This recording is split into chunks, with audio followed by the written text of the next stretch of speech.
Bona nit, avui tenim amb nosaltres a Joaquim Bosch Grau. Ell és portaveu de l'associació Jueces para la Democràcia.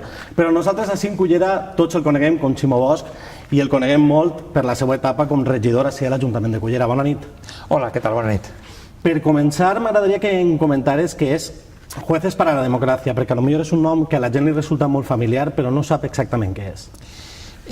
Jueces para la Democràcia és una associació professional de jutges que té com a objectius fonamentals la defensa dels drets professionals de la magistratura i també la dels drets fonamentals de la ciutadania, com també millorar el servei públic de l'administració de justícia. Per al teu parer, quines són les principals dificultats o els principals problemes amb els que es troba la justícia en Espanya? L'administració de justícia. Tenim un sistema judicial absolutament obsolet.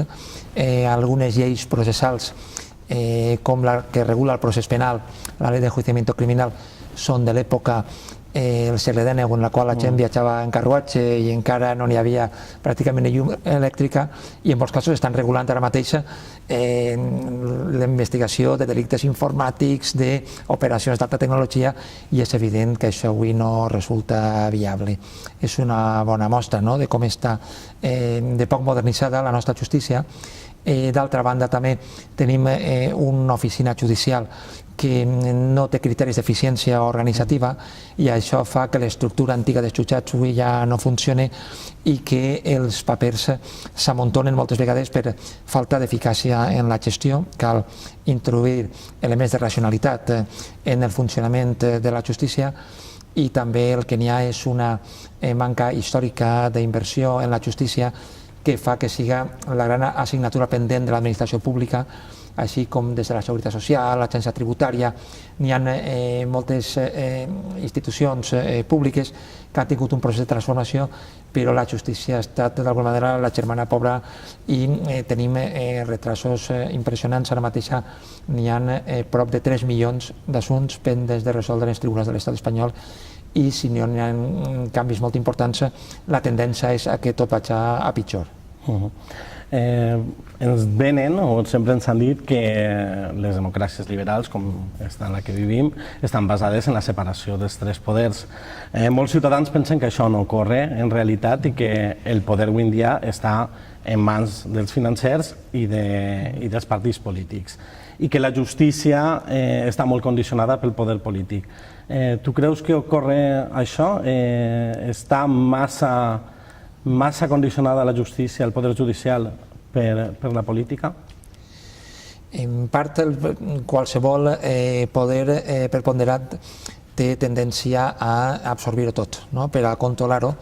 És el que un filòsof del dret, Luigi Ferrajoli, anomena poders salvatges, que qualsevol poder sense contrapesos se converteix en un poder salvatge que té tendència a manipular-ho i a instrumentalitzar tot. I és evident que la justícia, encara que és un poder de l'Estat, ara mateix es troba en una situació d'inferioritat de condicions en molts aspectes front al poder polític, al poder econòmic, i això genera una sèrie de tensions. És a dir, sí que n'hi ha aquestes friccions, però tot i això jo pense que encara n'hi ha una independència important en el poder judicial, que segurament s'atenua conforme creix la responsabilitat dels tribunals. És a dir, el Tribunal Constitucional, el Tribunal Suprem, que són tribunals que en part estan integrats per nomenaments polítics, tenen més problemes d'independència, almenys la societat ho percep així, i en canvi els jutjats i tribunals integrats per jutges que hem arribat allà a través d'una oposició, que no devem el càrrec a ningú, que no n'hi ha nomenaments partidistes, jo crec que en molts casos es mantenen graus importants d'independència indiscutible. Posaria exemples, el tema del jutge Castro, que està investigant el cas Urdangarín, és un clar exemple que, malgrat totes les pressions, amenaces, coaccions, s'ha mantingut ferm amb la instrucció. Tots els jutges que estan investigant casos de corrupció, n'hi ha centenars de polítics imputats per corrupció, i això és perquè n'hi ha centenars de jutges independents. El paper dels jutges front a les entitats bancàries i els privilegis que tenen els contractes hipotecaris i altres contractes financers és altra mostra de la independència dels jutges front a determinats poders. Què es pot fer des d'una associació com Jueces para la Democràcia per intentar corregir això, sobretot en els tribunals que has dit, el Tribunal Constitucional, el Tribunal Suprem, per a que no fora aquesta elecció on els dos partits majoritaris es divideixen en l'anomenament de càrrecs? Té una solució complicada perquè diríem que n'hi ha altres països que tenen un model semblant. El cas dels Estats Units és molt paradigmàtic, on el mateix president de l'Estat i del govern nomena molts magistrats i també altres instàncies polítiques. El que passa és que la gran diferència d'ací és que en altres països, quan s'ha fet el nomenament, la trajectòria dels magistrats s'aparta, diríem, del poder que l'ha nomenat i té més tendència a actuar de forma independent. Així, desgraciadament, el que ha passat és que ha hagut quasi sempre un alineament quasi absolut entre la força política que ha nomenat determinats magistrats i això ha fet previsible sempre quin va ser el resultat de les decisions i jo crec que això és molt preocupant perquè mostra una situació que és indiscutible, que els magistrats, com qualsevol persona, està carregant de tindre ideologia, és inevitable, això no es pot evitar, però el que importa és que siguin imparcials i que siguin independents. I el perillós és que no hi hagi, diríem, independència ni imparcialitat respecte a qui t'han nomenat. Això sí que és preocupant i jo crec que un cas molt paradigmàtic de tot això que estem comentant és el de l'actual president del Tribunal Constitucional, que va entrar a l'alt organisme sent militant del Partit Popular i que els seus plantejaments sempre han estat en l'òrbita del partit que l'ha nomenat i del partit del qual era militant. Jo crec que aquestes situacions provoquen un distanciament comprensible de la ciutadania cap a les nostres institucions judicials. Els assumptes judicials potser són més notícia ara que en els darrers anys. Anem a parlar d'uns quants temes que a la gent li preocupen. El primer seria el tasazo de Gallardón. Per a molts ciutadans i per a moltes associacions, fins i tot de consumidors, aquestes taxes judicials el que fan és desmentir que la justícia és accessible i igual per a tots. Què opineu des de la vostra associació? Nosaltres el que pensem és que l'accés a la justícia és un dret fonamental reconegut en l'article 24 de la Constitució, que regula el dret a la tutela judicial efectiva, precisament, i que no es pot limitar de cap manera per raons econòmiques. El que ha fet el govern amb aquesta nova regulació és introduir una barrera per motius econòmics que deixa sobretot fora de la justícia a les classes mitjanes i a les classes treballadores i que no afecta pràcticament ni a les grans empreses, ni als grans patrimonis, ni a la gent que té més recursos per a poder litigar. A la qual cosa, això ja està produint un fort desequilibri que se detecta ja en els tribunals i els advocats ho comenten contínuament, que moltes vegades anirien al jutjat a defensar els drets de les persones, però no poden fer-ho perquè no es compten amb recursos econòmics suficients per a poder pagar la tassa, cosa que als bancs, per exemple, no s'afecta el més mínim. Sobretot en segones instàncies, per exemple, com van pujant. En primeres instàncies ja afecta i en segones instàncies afecta encara més, en la qual cosa diríem que la gent que té més poder econòmic sempre podrà, en primera i especialment en segona, accionar, exercir els seus drets, mentre que la gent que no té tants recursos se veu indefensa en aquestes situacions que me pareixen manifestament injustes. Has parlat de la corrupció. Els ciutadans ja consideren que la corrupció és el segon problema més important del país, després de l'atur, i sens dubte és el principal problema polític que té el país.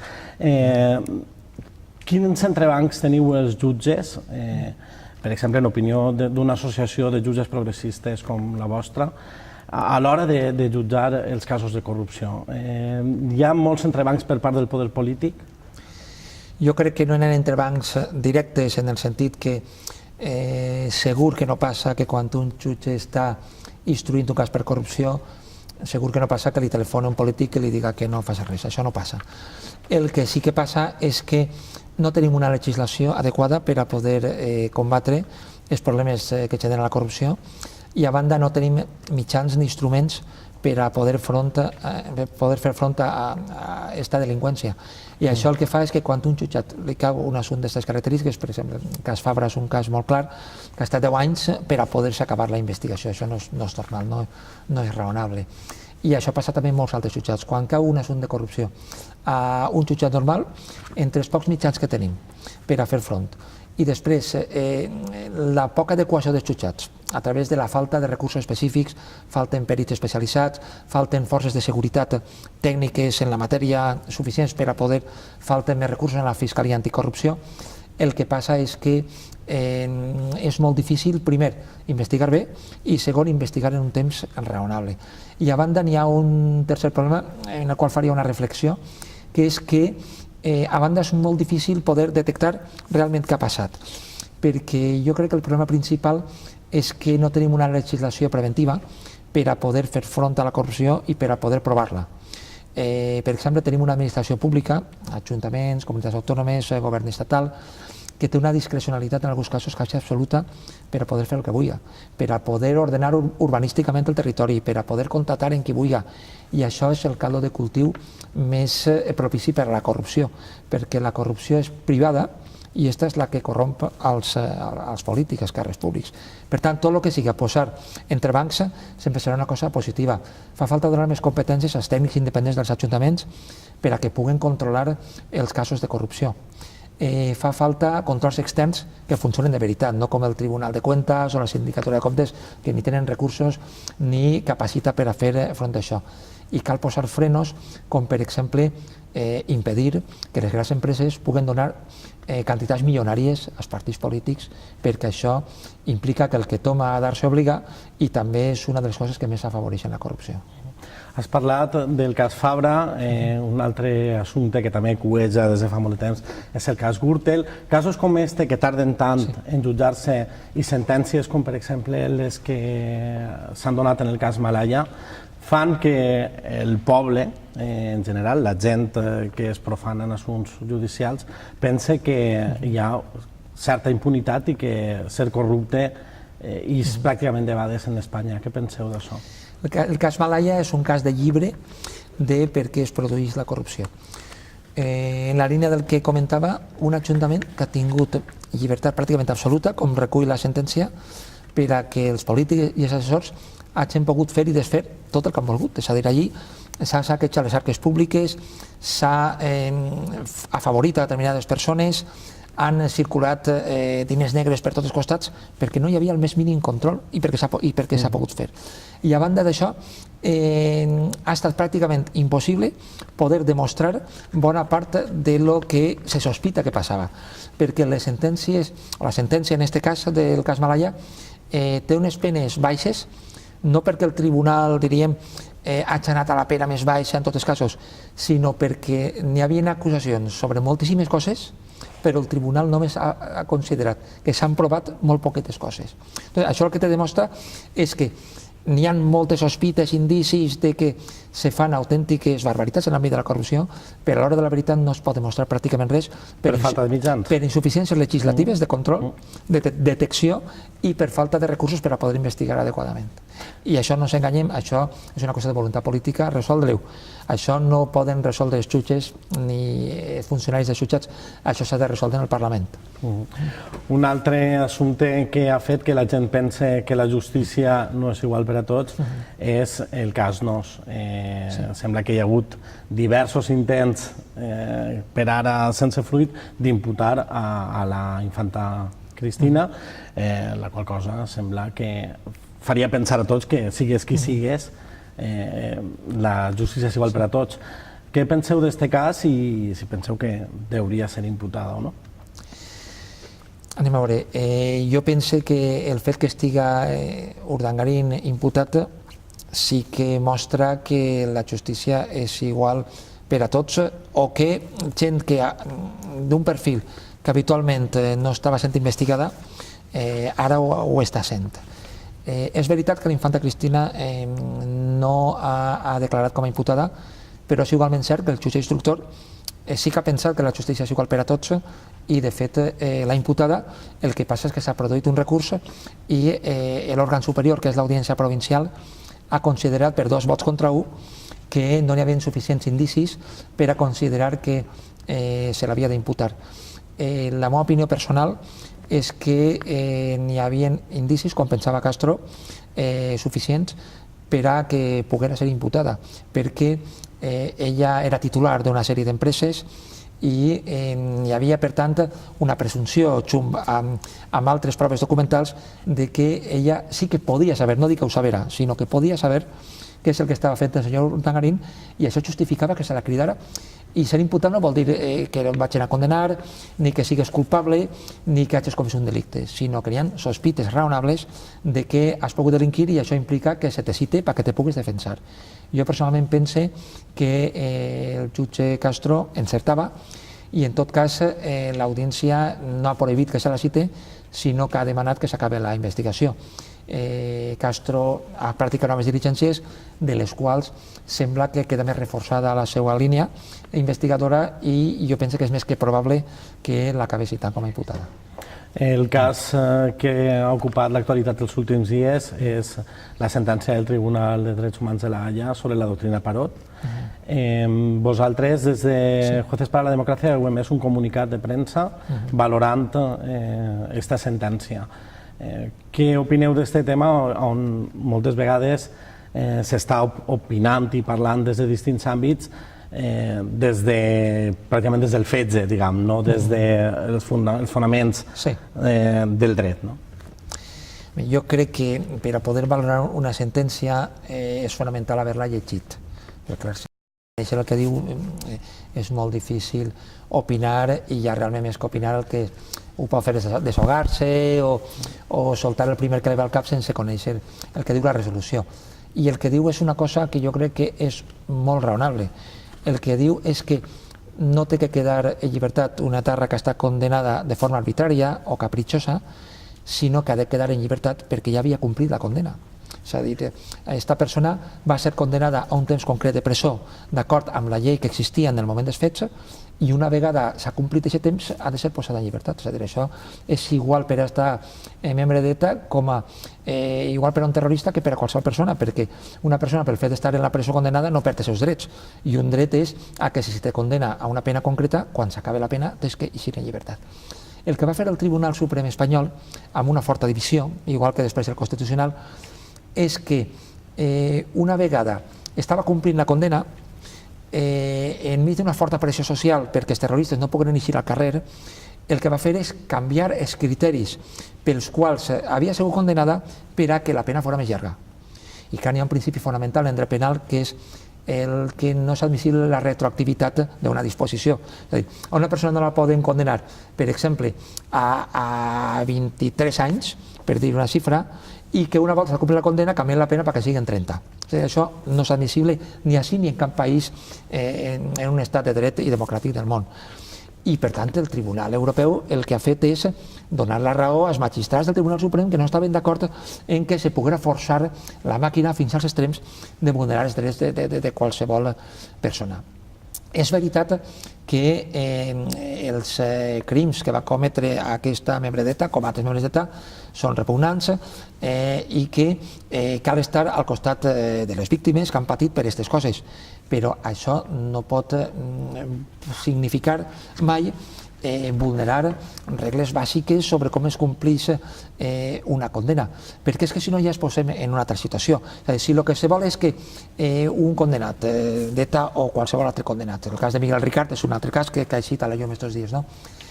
No tinguin beneficis penitenciaris. Això sembla que és la corrent d'opinió popular. Clar. És que inclús hi ha gent que va més allà, que està a favor de la pena de mort, que està a favor de la cadena perpètua. Si anem per ahí, ja no cal discutir res, ja no parlem de quin és el principi ni quin és el final de la condena. Però, clar, els plantejaments que estan a favor de la pena de mort de la cadena perpètua no estan per la pena com a un instrument de reinserció i de rehabilitació, sinó que estan com una perspectiva de la pena com a venjança. Però la Constitució espanyola diu una altra cosa, diu que la pena no és un instrument de venjança. No és això de que se pudran en la càrcel o que los maten i que s'acabe con ellos, no. És un instrument de que quan una persona complís la condena té que eixir al carrer.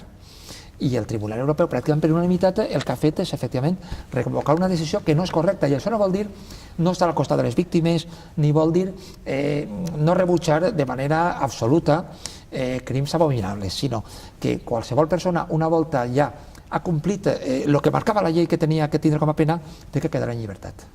I ara passem a tractar temes més pròxims. Tu el dedicares un temps a la política, si en Cullera has sigut regidor, coneixes l'administració local, com funciona. Com veus tu la situació dels ajuntaments ara, després d'esta crisi tan forta que hem patit? La veritat és que és una situació alarmant en molts casos, i més encara ajuntaments turístics com el de Cullera, que havien enfocat bona part de la seva vida econòmica a través del sector de la construcció i havien tingut unes previsions d'ingressos econòmics que ara són absolutament impossibles de portar a la pràctica, i certament sense tindre el coneixement molt directe, perquè el temps passa, encara que ho pense que no, però ja fa 11 anys que no visc a Cullera i no tinc una informació directa, però la informació indirecta que m'arriba és que la situació econòmica és absolutament angoixant. No sé si quan un comença a dedicar-se a feines de més alt nivell i que el duen fora de Cullera i que l'ocupen molt de temps, ho perd un poc el contacte o estàs al corrent de lo que passa a Cullera i no sé si veus Cullera pitjor o millor o igual que fa 10 o 11 anys. La meva informació, clar, no és la mateixa que la que tenia quan vivia així, quan ha crescut des de xiquet en el poble, que està molt impregnat de tot el que passa en el poble, i quan té tendència a comunicar-se amb molta gent i parla cada dia amb moltes persones diferents, no pot ser la mateixa, no?, a la perspectiva que tinc ara. Sí que és veritat que de vegades certa distància també et pot ajudar, és a dir, quan tu estàs molt a dins d'algú, hi ha coses que no veu. Jo ara, per exemple, el que noto moltíssim, no?, quan vinc a Cullera, és la paralització absoluta de la vida econòmica, no? És una cosa exagerada, no? Jo crec que quan ves de fora es veu més encara la quantitat de locals que estan tancats, la poca iniciativa econòmica que es pot produir, una situació d'estancament, la molta gent que me diu que no té treball, i jo això ho noto més a Cullera que en molts altres pobles, no? Jo crec que així el resultat de la crisi econòmica està molt més impactant que en altres llocs, per el model socioeconòmic, no?, pel qual va apostar Cullera, vinculat molt al sector de la construcció. Hi ha un turisme que no ha sigut un turisme que generarà treball estable. Un assumpte judicial també ha ocupat l'actualitat local estos últims dies, que és l'anul·lació per part del Tribunal Suprem de la taxa del FEM aprovada en 2008. Què el pareix esta sentència? No sé si la coneixes. Sí que he llegit la sentència, perquè vet, així tinc la meva família també, i també me pregunten si es tornaran els diners de la taxa de basura o no. Bé, jo crec que la sentència del Tribunal Suprem és molt clara. Una vegada més crec que és interessant llegir les sentències. El que diu és que no es varen complir els requisits formals per a aprovar aquesta taxa de basura i que, per tant, la mateixa és nul·la de ple dret, i això vol dir que és com si no haguera existit. Jo, com a magistrat, no puc entrar a valorar ni l'actuació de l'Ajuntament ni l'actuació del Tribunal Suprem. Només dir que és una sentència explicada, fonamentada, i me limite a respectar-la. I ja per últim, la teva visita a Cullera avui està motivada perquè l'Associació Cultural Calidoscopi ha decidit premiar-te amb el seu premi anual, el Calidoscopi d'Or. Què els sembla això? La primera reacció va ser una grata sorpresa, perquè no havia pensat que a l'hora d'assignar un premi d'aquestes característiques, jo estic fora de Cullera de fa temps, que se'n recordaran, diríem, de que sóc una persona adequada per al guardó. I a partir d'ahir un agraïment molt gran, crec que és un gran honor per a mi que la gent que ara mateix a Cullera té inquietuds culturals, creatives, que té imaginació per a continuar omplint el poble de reflexions i d'un espai cultural i artístic que és imprescindible per a la vida local, que un col·lectiu d'aquestes característiques te dona un premi. No sé, jo crec que això t'ha de donar alegria, molt d'agraïment, i certament estic content i molt agraït a ells. Molt bé, moltes gràcies per haver-nos atès amb aquesta agenda tan plena que tens sempre, i esperem poder-te tornar a veure pronte. Encantat de tornar a casa, sí senyor.